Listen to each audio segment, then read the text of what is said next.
प्यारा सा घर होता, एक प्यारी समझदार हमसफर होती। ये होता तो कितना अच्छा होता, ऐसा होता तो कितना खूबसूरत होता। लेकिन अन्ना को तो किसी और के लिए ही जीना था, देश के लिए जीना था।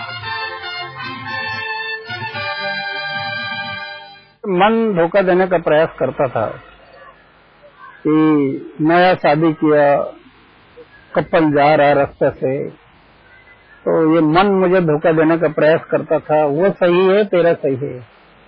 तो मैं विवेकानंद को जब पढ़ता तो तेरा सही है, ये मुझे जवाब मिलता।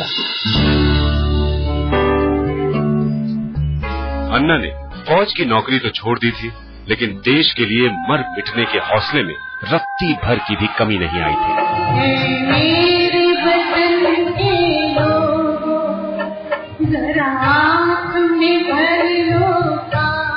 स्वर कोकिला लता मंगेशकर के इस गाने को जब भी अन्ना सुनते हैं तो देशभक्ति का जज्बा और भी मजबूत हो उठता है।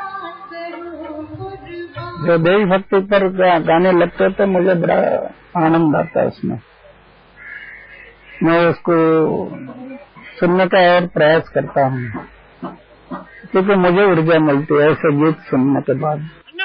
आगे बढ़ो, हम तुम्हारे साथ हैं। अन्ना देश को बेहतर बनाने की मुहिम शुरू से करने के लिए बेचैन थे और इसकी शुरुआत उन्होंने अपने ही गांव रालेगण सिद्धि से की। गांव में शराबखोरी और शराब के ठेके को बंद करवाया। गांव में ही तरुण मंडल नाम से युवाओं का एक समूह बनाया। 1980 में अन्ना हजारे ने रालेगण सिद्धि में अनोखा खाद्यान्न बैंक शुरू किया, यानी अनाज के कर्ज का भुगतान पैसों से नहीं, अनाज से ही करने का नायाब और सफल प्रयोग। 1991 में अन्ना ने भ्रष्टाचार विरोधी जन आंदोलन चलाया और उसी साल उन्होंने 40 भ्रष्ट वन अधिकारियों और जंगल माफियाओं के खिलाफ आवाज बुलंद की। नतीजा रहा अधिकारियों का निलंबन और स्थानांतरण। लेकिन अन्ना आज भी अपने उस पहले आंदोलन को नहीं भूलते हैं जो उन्होंने अपने गांव के स्कूल को मान्यता दिलाने के लिए किया था। पूरा गांव बैठ गया अनशन के लिए और गवर्नमेंट हिल गई, और पहली बार ऐसे होगा कि 5 क्लास से लेकर 10 क्लास तक पूरे स्कूल को एक ही टाइम पर मान्यता मिली। तो एमएलए के विरोध में जाकर, मंत्री के विरोध में जाकर भी लोग टकराव देकर वो मान्यता लाई।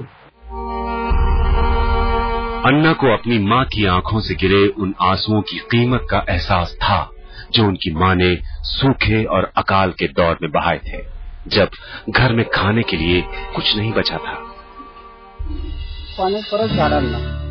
अन्ना जब फौज से अपने गांव लौटे तो उस वक्त सिर्फ 70 एकड़ खेतों की ही सिंचाई होती थी, लेकिन बाद में अन्ना ने वाटरशेड प्रोग्राम के जरिए इसका दायरा बढ़ाकर 2500 एकड़ कर दिया। इसके लिए भी उन्हें राज्य के भ्रष्ट कर्मचारियों से लंबी लड़ाई लड़नी पड़ी। अन्ना हजारे ने छुड़वाई ये शराब की लत और सरकार की परियोजना में गांव वालों के साथ खुद श्रमदान करके गांव का नक्शा ही बदल दिया। सूखे का कहीं नामो निशान न रहा। 12 महीनों फसल को पानी मिलने लगा। हर एक के खेत में हरी भरी फसल लहराने लगी। हर घर में खुशहाली छा गई। आपके मन में अक्सर ये सवाल उठता होगा कि 74 साल का ये समाजसेवी इतना ऊर्जावान कैसे है? कहां से आती है रालेगण सिद्धि के इस संत को इतनी ताकत? क्या है अन्ना की सेहत का राज? तो वो भी हम आपको बताएंगे और दिखाएंगे भी। बस इस छोटे से ब्रेक के बाद आप बने रहिए हमारे साथ।